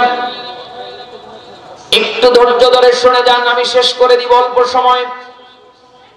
আল্লাহর কোরআন জানিয়ে দিচ্ছে, ওয়াইদা তুলিয়াত আলাইহিম আয়াতুহু যাদাতহুম ঈমানা। যখন বান্দারা আল্লাহ তাআলার বাণীগুলো শুনবে, যখন আল্লাহর কোরআন শুনবে, তখন তাদের ঈমান বেড়ে যাবে, তখন তাদের আরো বেশি ভালো লাগবে। কোরআন যত শুনবে তত কোরআন শোনার প্রতি আগ্রহ আরো জন্মাবে। কোরআন যত আগ্রহ ভরে শুনবে তত মানার জন্য আরো আগ্রহ বেড়ে যাবে। কোরআন যত মানতে থাকবে তত দিলের মধ্যে আরো বেশি মজা লাগবে। মজা নিয়ে যখন কোরআন মানতে শুরু করে দিবে, এ জমিন থেকে সব অশান্তি দূর করে তিনি শান্তির ফোয়ারা, শান্তির ঝর্ণা নাজিল করে দিবেন। তিনি কে? ও আমার প্রিয় ভাইয়েরা, এজন্য আল্লাহর কোরআন জানিয়ে দিচ্ছে, ওয়াইদা তুলিয়াত আলাইহিম আয়াতুহু যাদাতুহুম ঈমানা। তুমি যখন বান্দা তেলাওয়াত শুনবে তখন তোমার ঈমান যেন বাড়ে। এবার অন্যেরটা নিয়ে না ভেবে নিজে নিজেরটা ভাবেন, আমি ঈমান, আমার কোরআন শুনলে আমার ঈমান বাড়ে কিনা। যদি বেড়ে যায় তাহলে বুঝবেন ঈমানের 2 নম্বর বৈশিষ্ট্য আপনার মধ্যে আছে। আর যদি না বাড়ে তাহলে বুঝবেন ঈমানের 2 নম্বর বৈশিষ্ট্য আপনার মধ্যে নাই। দুনিয়ার মানুষ আপনাকে যত বড় ঈমানদার বলুক, যত বড় বুজুর্গ বলুক, আপনি আসলে আল্লাহর দফতরে ঈমানদার নয়। বিস্তারিত ব্যাখ্যায় যেতে পারছি না, চলুন সামনে। ওয়ালা রাব্বিহিম ইয়াতাওয়াক্কালুন। 3 নম্বর বৈশিষ্ট্য চলে যান। আল্লাহর কোরআন জানিয়ে দিচ্ছে, বান্দা যদি দুনিয়ার জমিনে ভরসা করতে হয়, আস্থা রাখতে হয়, দুনিয়ার কারো উপরে ভরসা করবে না, ভরসা যার উপরে করবে তিনি কে? ওয়ালা রাব্বিহিম ইয়াতাওয়াক্কালুন। বান্দা যখনই বিপদে পড়ে যাবে তখন আল্লাহ তাআলার উপরে ভরসা করবে। শত বাধা বিপত্তি পেরিয়ে ধৈর্য ধারণ করবে, সবর অবলম্বন করবে। কোন পদ্ধতিতে বান্দা আল্লাহর উপরে তাওয়াক্কুল করবে আল্লাহর কোরআন তা জানিয়ে দিচ্ছে। ইয়া আইয়ুহাল্লাযীনা আমানুস্তাঈনু বিস-সাবরি ওয়াস-সালাহ ইন্নাল্লাহা মা'আস সাবিরিন। জোরে বলুন আল্লাহু আকবার। ও ঈমানদারেরা, তোমরা যখন সমস্যার সম্মুখীন হবে, কোন বিপদে পড়বে, কোন বাধার সম্মুখীন হবে, তখন তোমরা দুইটা পদ্ধতিতে আল্লাহর সাহায্য চাইবে। জোরে বলেন কয়টা? এটা একটু পকেটে করে বাড়ি নিয়ে যান, আমল করার দরকার আছে না নাই? এক নম্বর হলো বিসবরি, সবর অবলম্বন করবে, হতাশ হবে না। লা তাহজান, বান্দারে হতাশ হয়ে কিছুই হবে না। হতাশ না হয়ে তুমি যদি সবর করো, ঠান্ডা হয়ে যাও, তুমি যদি নীরব হয়ে যাও, তোমার এই সবরের ফল আল্লাহ দান করে দিবেন। জোরে কোন সুবহানাল্লাহ।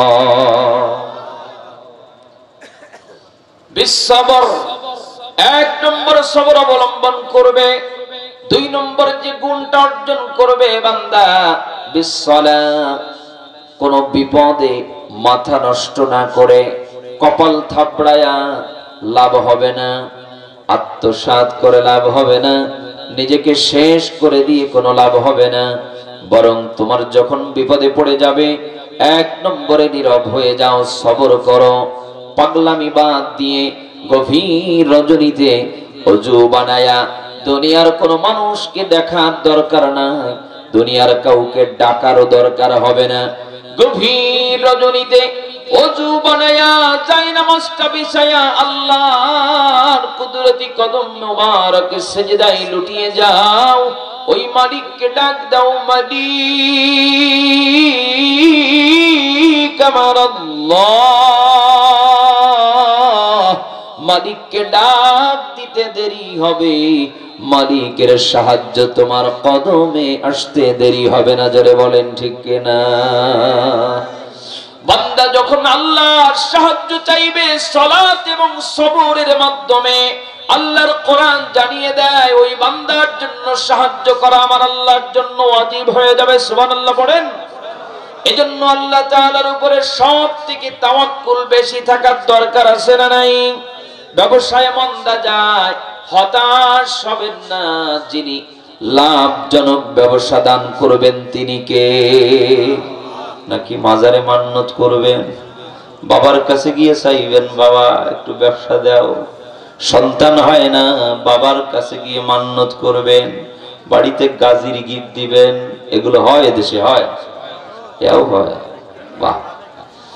গাজী কালুর কাছে গিয়ে সন্তান চাইবেন? না না না, এটা করবেন না। বরং সন্তান দেওয়ার মালিক যিনি, তিনি কে? বুঝে বলেন। যিনি দিবেন তিনি কে? আবার নিঃসন্তান যিনি করে দিতে পারেন তিনি কে? ও আমার প্রিয় ভাইয়েরা, এজন্য আল্লাহর কোরআন জানিয়ে দিচ্ছে, ওয়া'আলা রাব্বিহিম ইয়াতাওয়াক্কালুন। আল্লাহর উপরে সর্বাবস্থায় তাওয়াক্কুল করবে। তোমার সব আস্থা এবং ভরসার জায়গা যদি আল্লাহর দফতর হয়ে যায়, তোমার সব বিপদ থেকে যিনি রক্ষা করে দিবেন তিনি কে? 4 নম্বর বৈশিষ্ট্য। এবার চলুন সামনে সংক্ষিপ্ত আকারে চলে যাই। আল্লাযীনা ইউকিমুনাস সালাহ। 4 নম্বর গুণ হবে মুমিন যারা হবে, তারা 4 নম্বর বৈশিষ্ট্য থাকা লাগবে। তারা যেন নামাজ কায়েম করে। নামাজ কি করে? নিজে নামাজ পড়বে শুধু, নাকি নামাজ কায়েম করবে? গোটা কোরআনুল কারীম খুলে দেখুন, কোরআনুল কারীমের কোন এক জায়গার মধ্যে আল্লাহ তাআলা একাকী নামাজ পড়লেই জান্নাতে যাবে এমন কোন মেসেজ দেন নাই। এর কারণ হলো বান্দা একাকী নামাজ পড়লে হবে না, বরং নামাজ কায়েম করবে। এখন বলেন, আমার মতো মোল্লারে যদি বলা হয় তুমি এই গোটা জয়পাড়া বা দোহার উপজেলায় নামাজ প্রতিষ্ঠা করো, আমার দ্বারা সম্ভব? শুধু বয়ান করে চলে যাব, দেখবো যে আগামীকাল সকালে ফজরের নামাজই অনেকে পড়ে নাই, আছে না নাই? কিন্তু রাষ্ট্রীয় পক্ষ থেকে যখন কোরআন প্রতিষ্ঠিত হয়ে যাবে, রাষ্ট্রীয়ভাবে যখন নামাজ কায়েম হয়ে যাবে, তোমার মতো সলিমদ্দি কলিমদ্দি বাড়িতে ঘুমায়া থাকার সুযোগ নাই। পুলিশের ডান্ডার বাড়ির চোটে সব মসজিদে দৌড় মেরে মসজিদে ভরে যাবে। কথা বলেন ঠিক কিনা?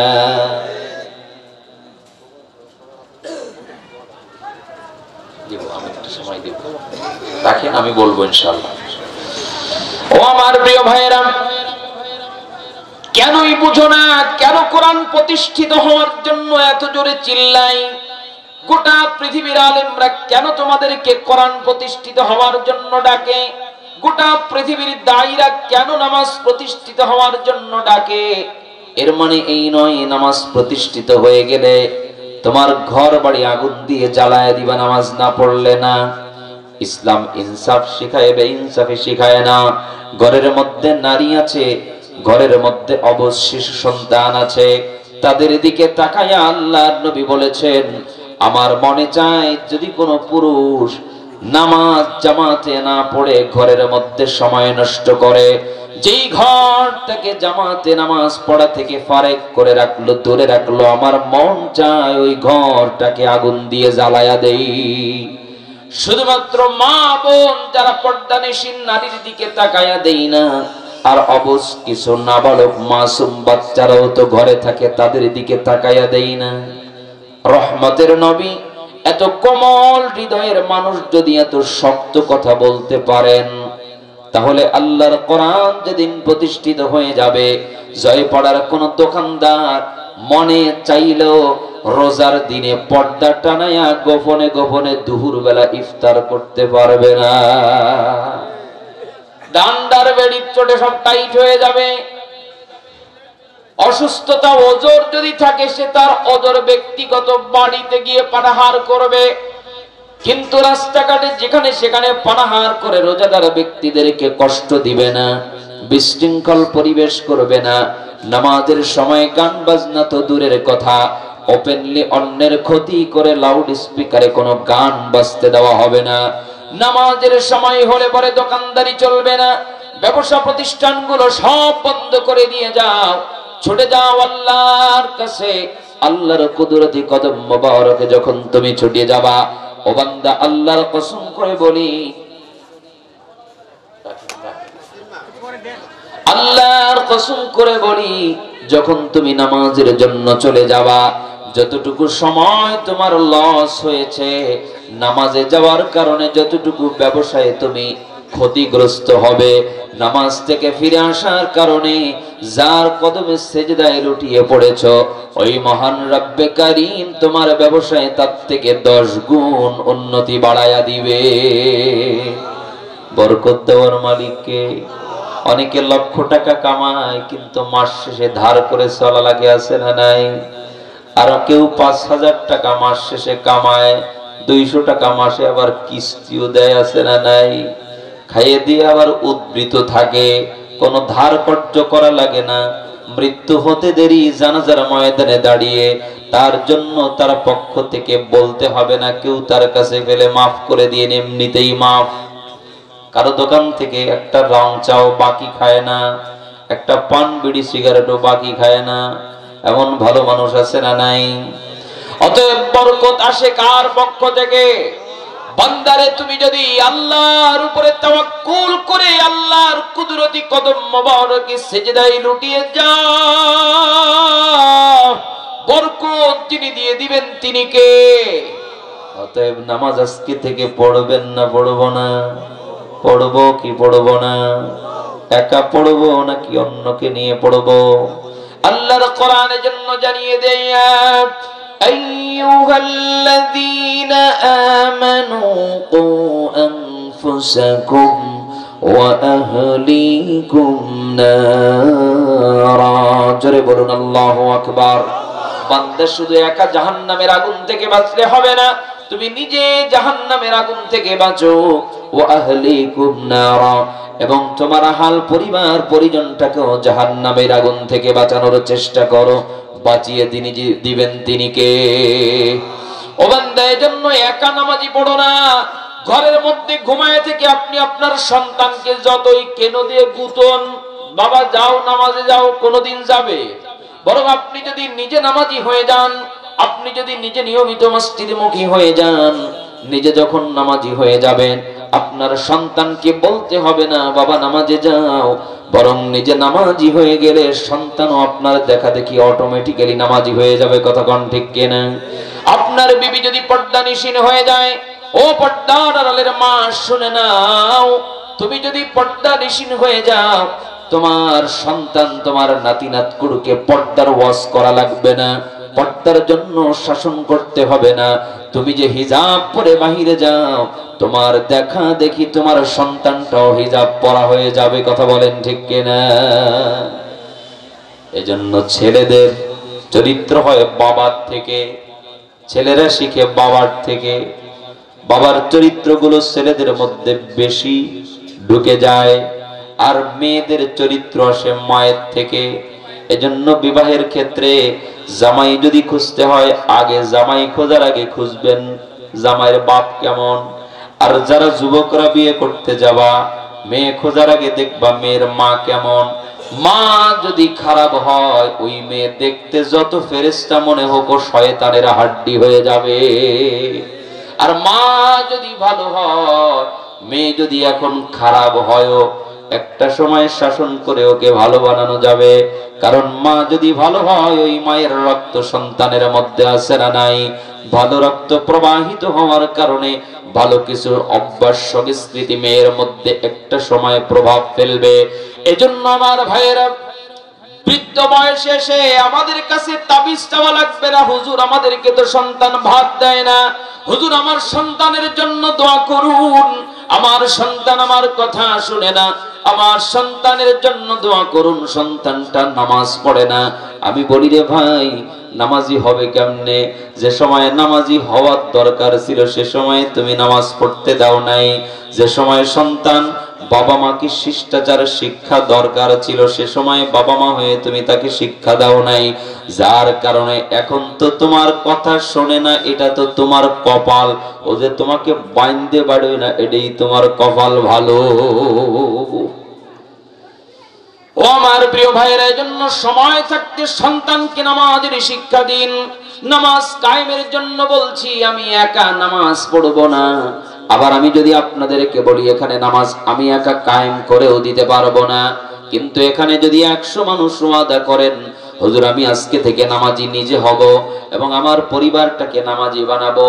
এক একটা পরিবারে যদি এভারেজ 5 জন করে সদস্য থাকে, কোন পরিবারে 3 জন, কোন পরিবারে 8 জন, এভারেজ যদি 5 জন করে সদস্য থাকে, 100 মানুষ যদি ওয়াদা করেন আমি আমার পরিবারের দায়িত্ব নিলাম, স্ত্রীকে শাসন করে হলেও নামাজি বানাবো, স্ত্রীকে শাসন করে হলেও পর্দানিশীন বানাবো, আমার সন্তানকে নামাজ না পড়লে খাবার বন্ধ করে দিব, আমার নাতিকে নামাজ না পড়লে তার খেলনা কিনা বন্ধ করে দিব।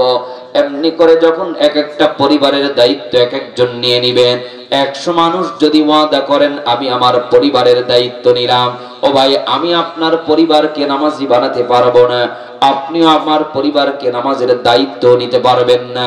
আপনি যদি আপনার পরিবারের দায়িত্ব নিয়ে নেন, আমি যদি আমার পরিবারের দায়িত্ব নিয়ে নেয়, হুজুর যদি তার পরিবারের দায়িত্ব নিয়ে নেয়, সভাপতি সাহেব যদি তার পরিবারের দায়িত্ব নিয়ে নেয়, আর 2 জন হুজুর যদি তার পরিবারের দায়িত্ব নিয়ে নেয়, আপনারাও যদি এক একজন এক একটা পরিবারের কর্তা হয়ে দায়িত্ব নিয়ে নেন, আমার পরিবারে থাকতে হলে, খাইতে হলে, পড়তে হলে নামাজবিহীন পর্দাবিহীন থাকা যাবে না। কোন মায়ের সাহস নাই আপনার ওয়ার্ডারকে অমান্য করে বেনামাজি আর বেপর্দায় রাস্তায় ঘোরা, কথা কোন ঠিক কিনা? আর আমরা মোটরসাইকেলে উঠে তারপরে বউটাকে সাজাইয়া এমন জোরে পিকআপ দিই, সাইলেন্সারের মুখ খুইলা জানে বট বট আওয়াজের ঠেলায় রাস্তার ভূমিকম্প শুরু হয়ে যায়, কথা কোন ঠিক কিনা? কি যে ভাব শুরু করে মনে হয় আসমানাতে হয়েছে, কথা কোন ঠিক কিনা? এমন জোরে পিকআপ দেয়, যারে সুন্দরী বউ তো মেকআপ করা পিছনে বসা। জোরে পিকআপের উদ্দেশ্য কি জানেন? আমার দিকে তাকা আর পিছনে মাল আছে দেখ, কতক্ষণ ঠিক কিনা? এর দিকে তাকা, দেখ আমার বউ কত সুন্দরী। কিয়ামতের দিন ডান্ডার বাড়ির চোটে ভাষা লাল করে দেবে। তোমার বউ সুন্দরী দেখায় বাড়াও, এটা দরকার ছিল তোমার পর্দার মধ্যে আবৃত করে রাখা। কথা বলেন ঠিক কিনা? কলা বিক্রি করতে বসে কোন দোকানদার যদি বলে কষ্ট করে আপনার কলা সেলায় খাওয়া লাগবে না, আমি সেলায় সেলায় রাস্তার পাশে রেখে দিচ্ছি, শুধু নিবেন আর গালে ঢুকাবেন, কিনবেন তো? কেন কিনবেন না? কষ্ট করে সেলানো লাগলো না যে, তাও কিনবেন না? ও আমার প্রিয় ভাইয়েরা, সময় নষ্ট করতে চাই না, এই বিষয়ে অনেক লম্বা কথা ছিল, চলে যাই মোনাজাতের দিকে। এজন্য 4 নম্বর গুণ থাকতে হবে। আপনি যদি মুমিন পরিচয় দেন তাহলে 4 নম্বর বৈশিষ্ট্য থাকতে হবে, আল্লাযীনা ইউকিমুনাস সালাহ। বান্দা নামাজ কায়েম করতে হবে। নামাজ একা পড়বেন নাকি সন্তানকে নিয়ে নামাজি বানাবেন, স্ত্রীকেও বানাবেন, পরিবারগুলোর যদি দায়িত্ব নিয়ে যান, একজন মানুষ যদি একটা পরিবারের দায়িত্ব নেন, 100 মানুষ যদি 100 পরিবারের দায়িত্ব নেন, 5 জন করে আবার সদস্য থাকলে 500 লোক অটোমেটিক্যালি রাতারাতি নামাজি হয়ে যাওয়া সম্ভব। কথা বলেন ঠিক কিনা? সর্বশেষ পয়েন্ট, পঞ্চম, আল্লাহর কোরআন জানিয়ে দিচ্ছেন,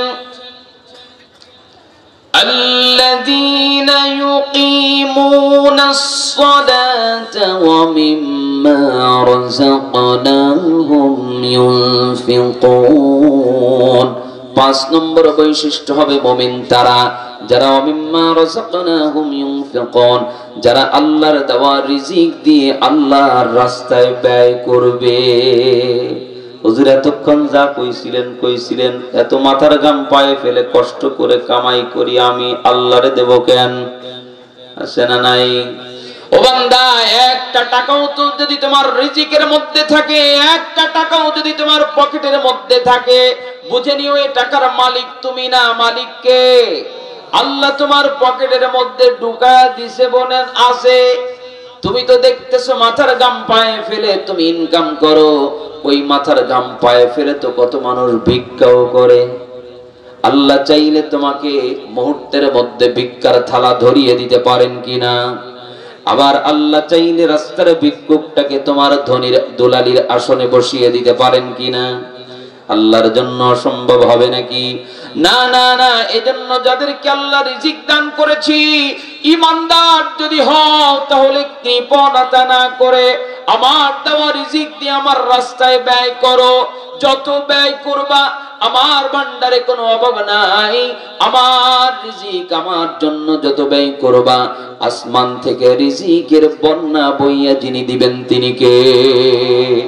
রিজিকের তাফসীরের মধ্যে অনেকগুলো ব্যাখ্যা এসেছে, মাত্র 2টা বলেই আলোচনা আজকে শেষ। 1 নম্বর, রিজিক বলতে আমরা যে খাবার বুঝি, শুধু খাওয়ান না। রিজিক বলতে সম্পদ। এই সম্পদ বলতে শুধুমাত্র ব্যাংক ব্যালেন্স না। সম্পদের যদি ব্যাখ্যা দেখেন, তাফসীর ইবনে কাসিরের মধ্যে আসছে, সর্বপ্রথম বড় সম্পদ হলো তোমার বিবি। বলে আবার কি কইলেন? বিবি তোমার জন্য সম্পদ। কেন? বিবি যদি ভালো হয় দুনিয়াটা জান্নাতের বাগান হবে, বিবি যদি খারাপ হয় দুনিয়াতেই জাহান্নামের ঘ্রাণ পেয়ে যাবা। দুনিয়াটা বড় কঠিন। কথা বলেন ঠিক কিনা? বিবি যদি ভালো হয় সন্তানগুলো ভালো হয়ে যাবে। বিবি যদি ভালো হয় তোমার বাবা মায়ের খেদমত করে বাবা মায়ের দোয়া নিয়ে যেতে পারবা। তা না হলে বিবির কারণে বাবা মায়ের বদদোয়া নিয়ে বাকি জীবন বরবাদ হবে। বিবি যদি ভালো হয় তোমার পরিবারের সুনাম সুখ্যাতি ছড়িয়ে পড়বে। বিবি যদি খারাপ হয় গোটা সমাজের মধ্যে তোমাকে লাঞ্ছিত হতে হবে, অপমানিত হতে হবে। কথা বলেন ঠিক কিনা? 2 নম্বর সম্পদ হলো তোমার সন্তান। তোমার সম্পদ হলো তোমার রক্ত, তোমার হাত, তোমার পা, তোমার জীবন, তোমার যৌবন। এক কথায় আল্লাহর জন্য ব্যয় করতে হবে শুধুমাত্র টাকা। শুক্রবারের দিন, জুমার দিন কয়টা টাকা মসজিদে দান করে দিলাম, এর মানে এই না যে দান করা হয়ে গেল সব। নারে ভাইরা, আল্লাহর দেওয়া রিজিক বলতে যা কিছু আল্লাহ আপনাকে দান করেছে, আপনার জীবন দিয়ে হলেও আল্লাহর জন্য ব্যয় করা লাগবে। কথা বলেন ঠিক কিনা? রক্ত দিয়েছেন কে? যুবক, তাহলে এই রক্ত যে আল্লাহ দিল, সেই রক্তটাকে কেটে কেটে প্রেমিকের নাম কেন হাতের মধ্যে লিখো? এই রক্ত তো দিলে আল্লাহর জন্য দেওয়ার কথা ছিল। কথা বলেন ঠিক কিনা? এই রক্ত যে আল্লাহ দিলেন, এই রক্ত বিক্রি করে কেন তুমি ইয়াবা আর ফেন্সিডিল নেশায় মত্ত হয়ে যাও? উচিত ছিল এই রক্ত যেহেতু আমার রব দান করেছেন, এই রক্তগুলো জমিনের মধ্যে ঢেলে দিয়ে যারা শাহাদাতের নজরানা পেশ করেছেন তাদের সাথে তাদের কাতারে শামিল হয়ে শাহাদাতের মর্যাদায় আসন্নিত হওয়া। কথা বলেন ঠিক কিনা? আল্লাহর দ্বীন প্রতিষ্ঠা করার জন্য, আল্লাহর কোরআন প্রতিষ্ঠিত করার লক্ষ্যে যদি তোমার রক্ত দিতে হয়, যদি তোমার জীবন দেওয়া লাগে, যদি ফাঁসির কাষ্ঠেও ঝুলতে হয়, যদি তোমার সম্পদগুলো কোরবানি করে দিতে হয়, যদি তোমার সন্তানগুলোকেও দ্বীনের জন্য কোরবানি করে দিতে হয়, যদি তোমার দ্বীন বিজয় করার জন্য তোমার সর্বস্বকে বিলীন করে দিতে হয়, নিজের জান এবং মাল দিয়ে প্রচেষ্টা করে দিবা, যিনি জান্নাতের মধ্যে সব তোমার অভাবগুলো পূরণ করে দিবেন তিনি কে? আল্লাহর জন্য সবকিছু দিতে রাজি। সবাই বলেন রাজি। ঘুমায় গেছেন আপনারা? সবাই রাজি? গুণ কয়টা? এক। আবার বলি, তা না হলে সকালে বেলা বলবেন যে ওয়াজ শুনিছো বলে কি কিছু জানি না, এরকম কথা যেন না আসে। বরং আমাদের কিছু শিক্ষা নিয়ে বাড়িতে যাই। আবার যদি ভুলে যান, 5টা গুণ থাকতে হবে আপনি যদি মুমিন দাবি করেন। আর এই 5টা গুণের একটাও যদি না থাকে, অথবা একটা আছে তার 4টা নাই, 4টা আছে একটা নাই, তাহলে বুঝবেন আমি ইমানদার না। নিজেকে মুমিন পরিচয় দিতে গিয়ে সাবধানে দিবেন। কথা বলেন ঠিক কিনা? এক, আল্লাহর নাম নিলে আপনার হৃদয় কম্পন হবে। আর এই কম্পনের উদ্দেশ্য হলো আপনি যে রবকে ভয় করেন, এই ভয়ে আপনি কোনো গুনাহের দিকে পা বাড়াতে পারবেন না। সব গুনাহ থেকে বিরত থাকা আপনার জন্য সম্ভব হবে। কথা বলেন ঠিক কিনা? 2, আল্লাহর কোরআন, আল্লাহর কোরআনের আয়াত, আল্লাহর কোরআনের তাফসীর, আল্লাহর কোরআনের বাণী শুনলে আপনার ঈমান বাড়বে। 3, আপনার জন্য আল্লাহর উপরে তাওয়াক্কুল করতে হবে। সব বিপদে, সব আশায় ভরসায় যিনি আমাকে আস্থা দিবেন তিনি কে? আল্লাহ। 4, আমাদেরকে নামাজ কায়েমের জন্য প্রচেষ্টা চালাতে হবে। ব্যক্তি থেকে পরিবার, পরিবার থেকে সমাজ, সমাজ থেকে রাষ্ট্র, রাষ্ট্রীয় পর্যায় পর্যন্ত যেন নামাজ কায়েম করে দেন। জোরে কোন আল্লাহুম্মা আমিন। 5, সর্বশেষ আল্লাহর দেওয়া রিজিকের কৃপণতা না করে আল্লাহর দেওয়া রিজিকগুলোকে একমাত্র নিঃস্বার্থভাবে আল্লাহর খুশির জন্য নিজের জান এবং মাল, নিজের সম্পদ, নিজের সন্তান সবকিছুকে আল্লাহর জন্য বিলীন করে দিতে হবে। এই 5টি গুণ ঈমানের বৈশিষ্ট্যগুলো অর্জন করে আমাদেরকেও যেন পরকালের যাত্রী হিসেবে আল্লাহ কবুল করে নেন। পড়েন আল্লাহুম্মা আমিন।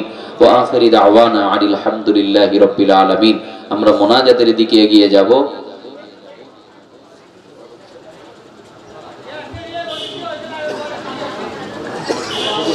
মোনাজাত হবে। এর আগে আপনারা একটু যদি ফাঁকা ফাঁকা হয়ে ভাইদেরকে ঢুকতে দেন, আপনাদের জন্য যে মেহমানদারি করা হয়েছে এই প্যাকেটগুলো আপনাদের কাছে খুব সহজে পৌঁছে যাবে ইনশাআল্লাহ। একটু ফাঁকা ফাঁকা হয়ে যান। মানে নামাজের কাতারের মতো সামনে দিয়ে 2 কাতার আছে, একটু এরকমের সোজা সোজা হয়, মাঝখানে ফাঁকা রাখেন, তাইলে ভিতরে দেখতে পাবেন। যান যান, একটু ফাঁকা ফাঁকা করে দেন।